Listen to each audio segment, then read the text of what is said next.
Hello everyone, my self Pranav Jain. और इस video में मैं आपको थॉरेक्स एनाटमी के इंपॉर्टेंट टॉपिक्स मार्क कराने वाला हूँ।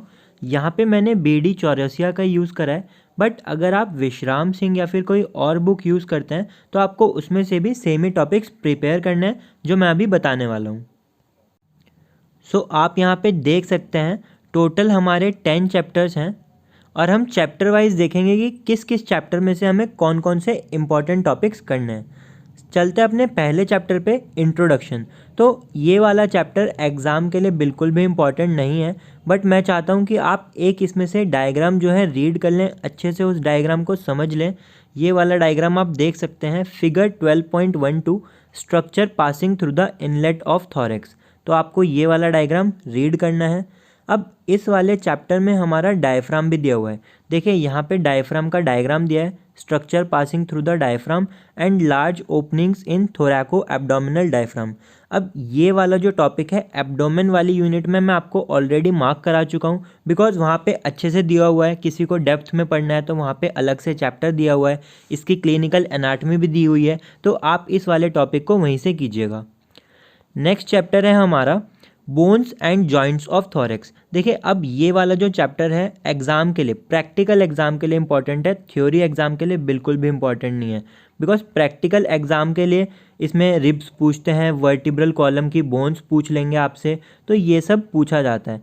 बट आपको एक चीज़ रीड करनी है इस चैप्टर में से, वो है bucket handle movement and pump handle movement. तो आप यहाँ पे देख सकते हैं ये दे रखी है पंप हैंडल मूवमेंट के बारे में फिगर 13.29, और ये इसी के नीचे दी हुई है बकेट हैंडल मूवमेंट फिगर 13.30। तो इस चैप्टर में से आपको सिर्फ यही करना है। अब नेक्स्ट चैप्टर जो है हमारा वॉल ऑफ थॉरेक्स, इसमें से मिलेंगे हमें हमारे अल्ट्रा इम्पॉर्टेंट टॉपिक। तो सबसे पहला अल्ट्रा इम्पॉर्टेंट टॉपिक जो है एग्ज़ाम के लिए बहुत ज़्यादा इम्पॉर्टेंट है, वो है इंटरकोस्टल नर्व्स। अब देखिए इंटरकोस्टल नर्व्स में आपको इसका कोर्स लिखना है, देन इसके बाद आपको डायग्राम देखना है, ये वाला डायग्राम भी आपको देखना है, रिलेशंस लिखने हैं, ब्रांचेस के बारे में आपको पता होना चाहिए, और सबसे इम्पॉर्टेंट डायग्राम है ये वाला।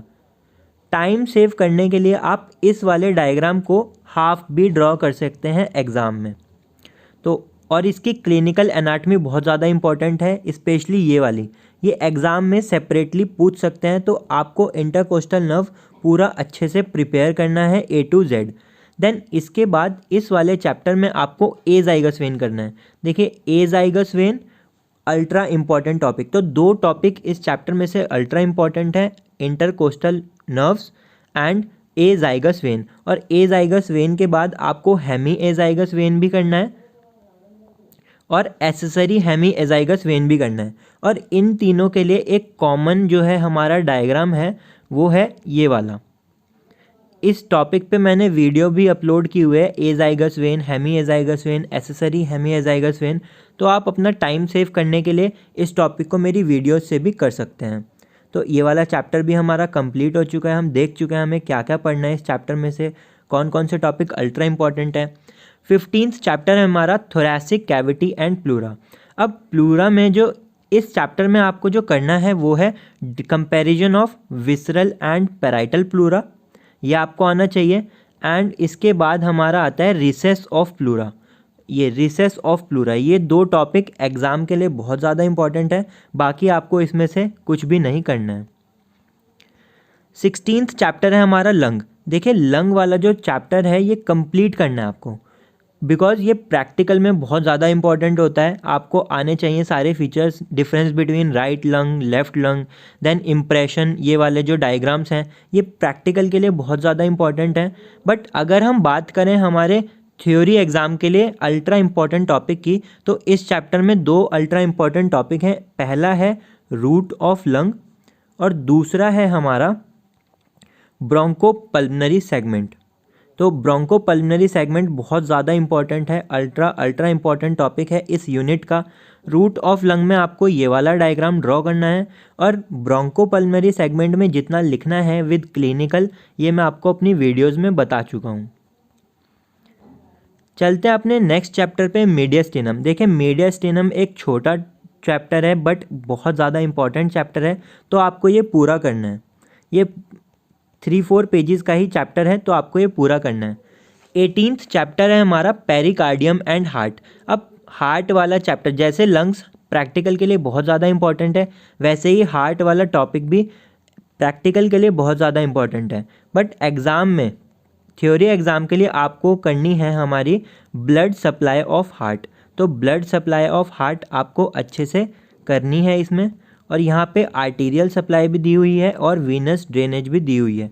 देखिए, अगर लॉन्ग क्वेश्चन आता है तो आपसे पूछते हैं ब्लड सप्लाई ऑफ हार्ट, और अगर शॉर्ट क्वेश्चन आता है तो एक एक आर्टरी के बारे में भी पूछ लेते हैं। कभी कभी right coronary artery, left coronary artery के बारे में सेपरेटली पूछते हैं। और आपको ध्यान रखना है, जब आर्टीरियल सप्लाई पूछा है तो सिर्फ आर्टीरियल सप्लाई के बारे में बताना है, खाली वीनस ड्रेनेज पूछा है तो खाली वीनस ड्रेनेज के बारे में बताना है, और कंप्लीट ब्लड सप्लाई के बारे में पूछा है तो आपको दोनों चीज़ें बतानी है। और इस वाले टॉपिक पे भी मैं अपनी वीडियोस अपलोड कर चुका हूँ। अब ये वाला जो चैप्टर है इसमें एम्ब्रियोलॉजी से भी पूछा जाता है, जैसे टेट्रोलॉजी ऑफ फेलॉट पूछ लेते हैं और इंटर एट्रियल सेप्टम का डेवलपमेंट। ये दोनों टॉपिक बहुत ज़्यादा इंपॉर्टेंट है। तो इस चैप्टर में से 3 टॉपिक अल्ट्रा इंपॉर्टेंट है। एक हमारा ब्लड सप्लाई ऑफ हार्ट है, देन उसके बाद tetralogy of Fallot and development of inter atrial septum. तो हमारा ये वाला चैप्टर भी हो चुका है। 19th चैप्टर है superior vena cava, aorta and pulmonary trunk. तो गुड न्यूज़ ये है कि आपको इस चैप्टर को स्किप कर देना है, कुछ भी इम्पॉर्टेंट नहीं है इस चैप्टर में से। देखिए, पढ़ने के लिए बहुत कुछ होता है बट आपको एग्ज़ाम के लिए इम्पॉर्टेंट टॉपिक्स ही करने होते हैं। एक बार इम्पॉर्टेंट टॉपिक्स ख़त्म कर लीजिए, उसके बाद टाइम बचेगा तो आप बाकी भी कर लीजिएगा। नेक्स्ट चैप्टर है हमारा trachea, oesophagus and thoracic duct, और इसमें से मिलेगा हमारा एक अल्ट्रा इम्पॉर्टेंट टॉपिक, वो है थोरेसिक डक्ट। तो थोरेसिक डक्ट आपको पूरा करना है। Thoracic duct is ultra important topic of this unit. तो आपको ये वाला डायग्राम भी करना है, देन इसके बाद आपको ये वाला डायग्राम भी करना है, इसके सारे रिलेशन वगैरह ये सब कंप्लीट करना है। 21st चैप्टर है हमारा surface marking and radiological anatomy of thorax. ये भी प्रैक्टिकल में पूछ लेते हैं आपके, बट एग्ज़ाम में, थ्योरी एग्ज़ाम में इससे कुछ भी नहीं पूछेंगे, तो आपको ये वाला चैप्टर भी स्किप कर देना है। सो गाइज, हम थॉरेक्स एनाटमी के सारे इंपॉर्टेंट टॉपिक्स मार्क कर चुके हैं। अब इस यूनिट में से 5 ऐसे इंपॉर्टेंट टॉपिक्स जिनके 80 to 90% चांसेस रहते हैं एग्ज़ाम में आने के, वो मैं आपको बता देता हूँ। मतलब वो आपको थॉरोली करके जाने हैं, प्रिपेयर करके जाने हैं, लॉन्ग क्वेश्चन की फॉर्म में आ सकते हैं। तो सबसे पहला टॉपिक है हमारा इंटरकोस्टल नर्व्स। सेकंड टॉपिक है हमारा एजाइगस वेन। देन उसके बाद थर्ड टॉपिक है हमारा ब्रोंकोपल्मोनरी सेगमेंट। फोर्थ टॉपिक है blood supply of heart and fifth topic is thoracic duct. तो ये जो 5 टॉपिक मैंने आपको बताए हैं, ये आप सबसे पहले कीजिए, सबसे अच्छे से कीजिए, वीडियोस देखिए, बुक में से कीजिए, प्रैक्टिस कीजिए, और बाकी जो मैंने एग्ज़ाम में आने के लिए इम्पोर्टेंट है वो तो मैंने आपको बता ही दिया है। सो गाइज़, अगर आपको ये वीडियो पसंद आई है तो इसको ज़्यादा से ज़्यादा शेयर कीजिए अपने फ्रेंड्स के साथ, बैचमेट्स के साथ।